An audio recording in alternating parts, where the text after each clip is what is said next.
If you focus on one of our major political parties, you can tick off enough problems and serious challenges to create a fairly concerning picture. Of late, most of that energy and criticism has trended in the Republicans' direction. But don't sleep on the Democrats' vulnerabilities either.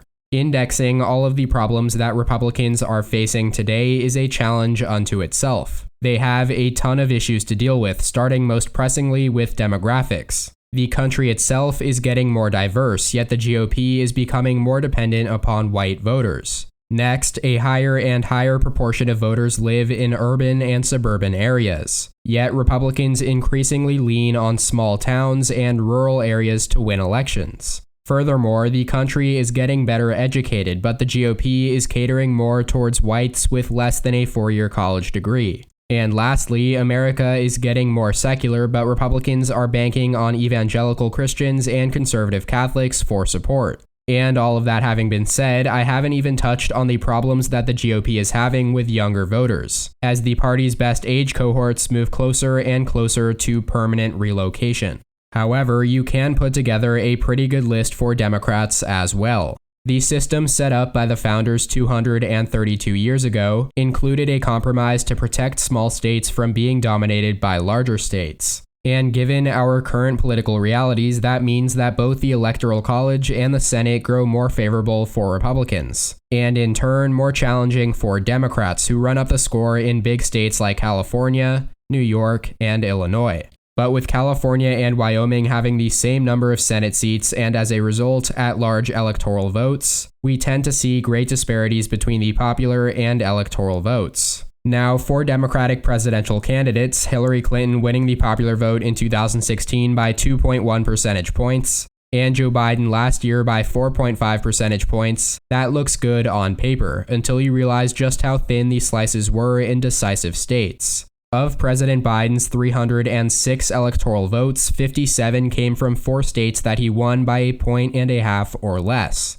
The state of Georgia 0.24%, Arizona 0.31%, and Wisconsin 0.63%, and finally Pennsylvania 1.18%.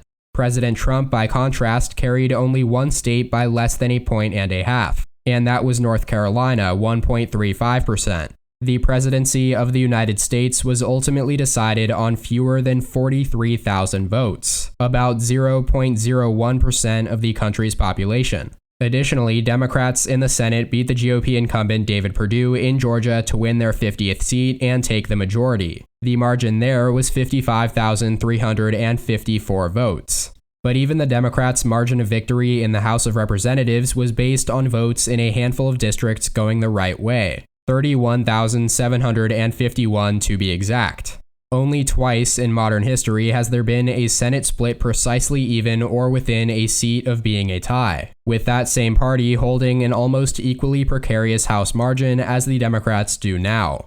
I can find only 3 precedents in the last century: the 72nd Congress 1931 to 1933, the 83rd Congress 1953 to 1955, and the 107th 2001 to 2003. With the Senate this close and Vice President Kamala Harris holding the tie-breaking vote, Democrats could lose their majority in the blink of an eye, perhaps even before the next election. And in the House of Representatives, their majority could easily evaporate in 2022 with even minimal losses. To be exact, just a third of normal midterm House losses would put Democrats into minority party status. This brings up a concerning point for President Biden. Ramming a COVID relief package through the reconciliation process on a party line vote will make every effort after this to bring Republican moderates on board extremely difficult, and jeopardize so much of what Biden has tried to and wants to do. It is the political equivalent of being penny wise and pound foolish. Many Democrats, particularly on the left wing of the party, are absolutely convinced that Biden trying to pull a few Republicans on board would be futile and a waste of time. And maybe they are right, but if they are wrong, what price will Biden pay? And the question for the 2022 midterms will be, is it worth it? That is all for today's video. I hope you all enjoyed. Please make sure to follow my personal Instagram and EP Official on all social medias shown on screen and linked in the description down below. Also, make sure to comment your thoughts and opinions in the comment section, and please hit the like button if you liked the video as well. Subscribe if you haven't already. Thank you all so much for watching. Check out more content from my channel here, and as always, tune in next time. EP, out.